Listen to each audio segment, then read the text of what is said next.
Hello friends, I am Omkar Singh Kardam to teach you the basic electrical engineering or fundamentals of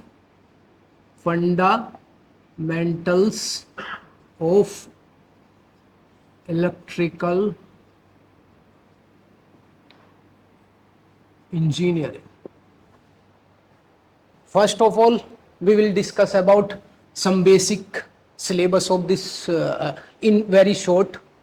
Number one is DC circuits. Number two is AC circuit, transformer,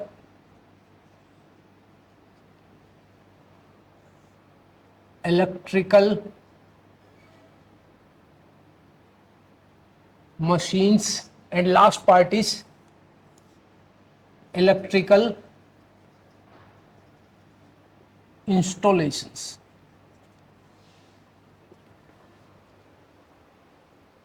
सबसे पहले DC circuit की बात कर लेते हैं। यहां पे DC circuit में ओनली आपके कुछ सब पार्ट्स की बात करते हैं। पहले नंबर वन इज सर्किट क्या होता है,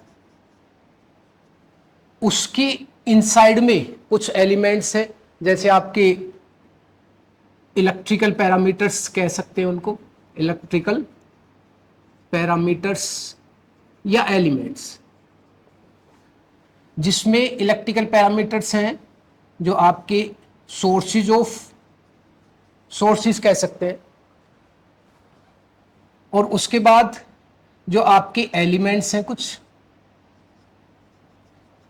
जैसे for example register, inductor, capacitor, जो इंडिकेशन बाय RLC। ठीक है। डीसी सर्किट में इस L एंड C मतलब इंडक्टर और C कैपेसिटर, इसका कोई इंपॉर्टेंस नहीं है। इनका इंपॉर्टेंस है AC सर्किट में, जो कि फ्रीक्वेंसी पे डिपेंड होते हैं, उसमें डिस्कस करेंगे। और अभी जो फिलहाल है डीसी सर्किट में ओनली रजिस्टर्स और एप्लीकेशंस की बात करते हैं, तो ओनली फॉर आपके हीटिंग एलिमेंट्स जब बनाते हैं ना, हीटिंग एलिमेंट्स, हीटर जो घरों में भी यूज करते हैं डोमेस्टिक पर्पज पे, इंडस्ट्रियल पर्पज पे, तो उसके लिए रजिस्टर्स जो डीसी पे भी काम कर सकते हैं और एसी पे भी काम कर सकते हैं। ठीक है। उसके बाद है इसमें अगर जो सोर्सेज हैं ये, तो टाइप ऑफ सोर्सेज,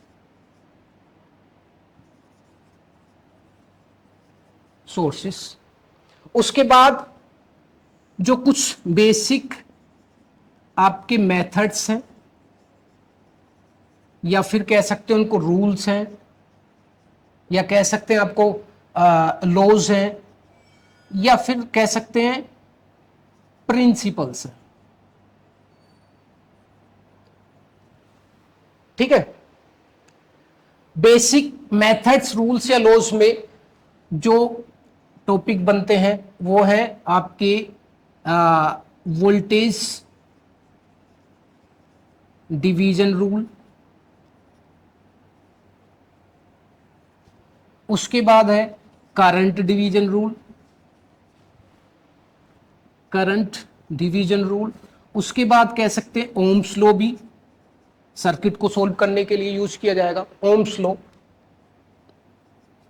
उसके बाद आपका KVL, उसके बाद आपका KCL।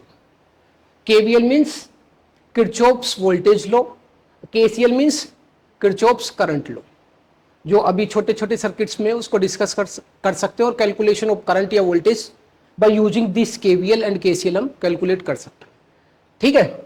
Voltage division rule, current division rule, ऐसा नहीं है कि जो क्वेश्चन इसके बिना सोल्व नहीं हो सकता, इसके बिना भी सोल्व हो सकता है, इसके बिना भी सोल्व हो सकता है, बट ये और ये तो अप्लाई होगा ही होगा। हो सकता है कि KVL यूज हो जाए, हो सकता है KCL यूज हो जाए, एज पर एप्लीकेशन। ठीक है। उसके बाद है कि जो रजिस्टिव एलिमेंट्स है या फिर रजिस्टर्स है, क्योंकि L और C तो कटी गई डीसी सर्किट में, ओनली रजिस्टर बचा। रजिस्टर का जो कॉम्बिनेशन अब देखते हैं कि सर्किट कैसे बनता है। ठीक है।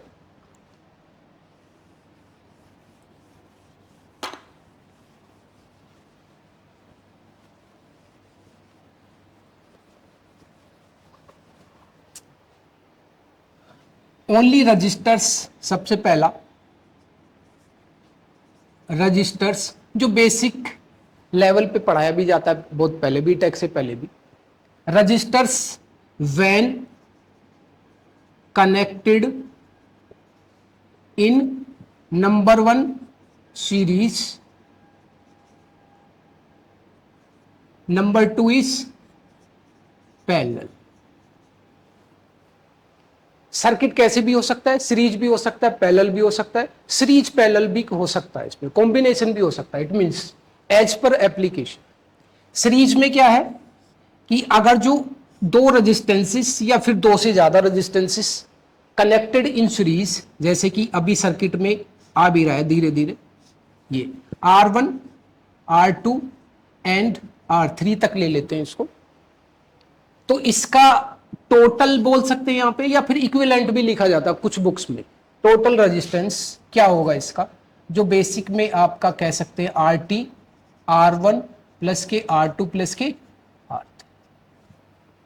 फिर उसके बाद है पैरेलल कॉम्बिनेशन, जिसमें कुछ resistances are connected in parallel. अब सीरीज क्यों बोल रहे हैं और पैरेलल क्यों बोल रहे हैं, क्योंकि सीरीज में करंट सेम है, जैसे कि यहां से अगर जो मैं करंट का फ्लो करता हूं तो सेम ही करंट फ्लो होगा R1 में भी, R2 में भी, R3 में। पैरेलल में करंट सेम नहीं है, वोल्टेज सेम होगा, क्योंकि इसके अक्रॉस अगर जो मैं इसको रेफरेंस नोड को मैं कनेक्ट कर देता हूं एक दूसरे से, तो एक ऐसा सर्किट बन जाएगा, मतलब कि R1 R2 एंड R3। ठीक है, उसके बाद है करंट डिफरेंस होगा, यहां पे I1 मान लेते हैं इसको, I2 एंड I3, और ये टोटल करंट हो गया। और अगर जो वोल्टेज मैं DC अप्लाई करता हूं वोल्टेज V सिंबल से, तो ये वोल्टेज इसमें सेम होगा अक्रॉस ईच रजिस्टर। यहां पे करंट सेम है, यहां पे वोल्टेज सेम है, और यहां पे करंट डिफरेंस होगा, डिफर करेगा यहां पे V1 V2 एंड V3। इसी से ही हमारे voltage and current division rule भी बन जाते हैं कि यहां पे वोल्टेज डिवाइड होगा सभी एलिमेंट्स में अलग अलग, यहां पे करंट डिवाइड होगा। दिख भी रहा है इसमें सीधा सीधा, क्योंकि यहां पे अलग करंट है, यहां पे अलग है, और यहां पे अलग है। ये पैरेलल कॉम्बिनेशन में इसलिए बोल रहा हूं क्योंकि इसके और इस नोड के बीच में कोई रेजिस्टेंस नहीं है, इसके बीच में कोई रेजिस्टेंस नहीं है, ओनली पैरेलल ब्रांचेस में। अगर जो मैं यहां भी रेजिस्टेंस लगा दूं तो सीरीज पैरेलल कॉम्बिनेशन बन जाएगा, फिर इसका पैरेलल प्योर पैरेलल नहीं होगा। ठीक है, तो इसका अगर जो टोटल रेजिस्टेंस की बात करें तो 1/R1, जो बहुत ही बेसिक में पढ़ाने भी पड़ते हैं और पहले से आप लोग जानते भी हैं। ठीक है, तो 1/R1 plus 1/R2 plus 1/R3 से RT की वैल्यू कैलकुलेट कर सकते हैं। ठीक है, अब इसमें बात आती है कि वोल्टेज यहां पे कैलकुलेशन करना है मुझे, तो कैसे आएगा। तो इसका मतलब अगर जो मैं यहां पे V1 की वैल्यू कैलकुलेट करना चाह रहा हूं, तो सर्किट में पहले वोल्टेज तो लगाऊंगा ना, मैं DC वोल्टेज लगाऊंगा, तभी तो V1 की वैल्यू कैलकुलेट करूंगा, V2 की, V3 की। तो इसको पूरा सर्किट एक कंप्लीट कर लेते हैं। यहां पे ये हो गया आपका DC वोल्टेज अप्लाई कर दिया हमने। ठीक है, यहां पे DC वोल्टेज अप्लाई कर दिया, यहां पे करंट डिवाइड हो रहा है, यहां पे वोल्टेज डिवाइड हो रहा है। अगर जो मैं इसकी वैल्यू फाइंड आउट करूं कि वोल्टेज मुझे फाइंड आउट करना है V1 अक्रॉस रजिस्टर R1 या फिर रेजिस्टेंस R1, तो कैसे करेंगे। तो इसका मतलब यह है कि अगर जो मुझे इस सर्किट में टोटल करंट पता लग जाए तो मैं आराम से यहां पे वोल्टेज कैलकुलेट कर सकता हूं। जैसे कि V1 का मतलब हो जाएगा I1 एंड I तो सेम है ना, I एंड R1। ठीक है, अब मुझे मेरे सर्किट में वोल्टेज लगा हुआ है, करंट की वैल्यू नहीं है, पहले से नहीं दी हुई है, कैलकुलेशन करूंगा इससे मैं। तो R1 की वैल्यू दी हुई है, R2 की भी है और R3 है, मतलब इसे लिख सकते हैं ये गिवन है पहले से। ठीक है, तो I कैलकुलेट कर सकते हैं, क्योंकि I के लिए मुझे क्या चाहिए, as per Ohm's law V equal to I R। ठीक है, वोल्टेज को कैलकुलेट करा सकता है इसके अक्रॉस, इसके अक्रॉस, इसके अक्रॉस। तो मान लो मैंने पहले रेजिस्टेंस के अक्रॉस ही वोल्टेज को कैलकुलेट किया, तो किस टर्म में आ गया ये, सप्लाई वोल्टेज में, इसका resistance upon total resistance. Simple सा अब हम समझ सकते हैं, अब कैलकुलेशन करने की जरूरत नहीं है। अगर जो मैं इसके अक्रॉस वोल्टेज निकालूं तो सप्लाई वोल्टेज जो V है और इसी का ही रेजिस्टेंस लूंगा, मैं क्या है R2 ले लूंगा और सबका सम कर दूंगा नीचे में जाके, टोटल रेजिस्टेंस आराम से निकल जाएगा। और क्वेश्चन में यही होगा कि ये गिवन है तो ये फाइंड आउट करा लेगा या फिर वोल्टेज फाइंड आउट करा लेगा। अगर जो मान लो ये अननोन है, कोई और सी वैल्यू वो गिवन देनी पड़ेगी उसको, ठीक है। उसके बाद पैरेलल में सीधा सीधा अब इसको पुश कर लेते हैं। पैरेलल कॉम्बिनेशन में सिंपल सी बात है कि वोल्टेज सेम है और करंट आपका डिफर कर रहा है in each and every branch, ठीक है। अगर जो मुझे I1 निकालना है तो कैसे कैलकुलेट करूंगा? I1 के लिए इसके अक्रॉस वोल्टेज अपॉन इसका रेजिस्टेंस, ठीक है। दो ब्रांच के लिए ले लेते हैं, यहां पे ये I2 करंट है, ये I1 करंट है और ये टोटल करंट है। अब करंट डिवीजन का मतलब ये है कि अगर जो ये भी नहीं दिया हुआ है और करंट की वैल्यू उसने सप्लाई करंट की वैल्यू दे दी, तो इसका मतलब मैं इसमें करंट निकाल सकता हूं directly by using this formula, ठीक है। तो इसका मतलब हो गया, इसको इक्वेशन फर्स्ट मान लेते हैं। अब V तो नहीं होना चाहिए ना इक्वेशन में, तो V नहीं होने के लिए मुझे क्या करना पड़ेगा? V equal to I R की वैल्यू फाइंड आउट करनी पड़ेगी, मतलब कि इसका टोटल रेजिस्टेंस फाइंड आउट करना पड़ेगा। RT लिख देता हूं मैं इसको। RT का मतलब जो पैरेलल कॉम्बिनेशन है इसका R1 और R2 का, तो ये RT आता है आपका R1 R2 upon R1 plus R, ठीक है। अब RT की वैल्यू V में रखो इंटू आपका R1 R2 upon R1 plus R2, ठीक है। और ये वैल्यू आपको V की वैल्यू इक्वेशन फर्स्ट में पुट करनी है और I की वैल्यू कैलकुलेट हो जाएगी, मतलब कि I1 का मतलब V की वैल्यू, ठीक है। V की वैल्यू क्या है? I R1 R2 upon R1 plus R2 और फिर पहले से गिवन है यहां पे इंटू कह सकता हूं यहां पे 1 अपॉन R1, तो इससे ये कैंसिल आउट हो गया। तो I1 की वैल्यू क्या होगी? I की वैल्यू, ठीक है, और आपका R2 अपॉन R1 प्लस,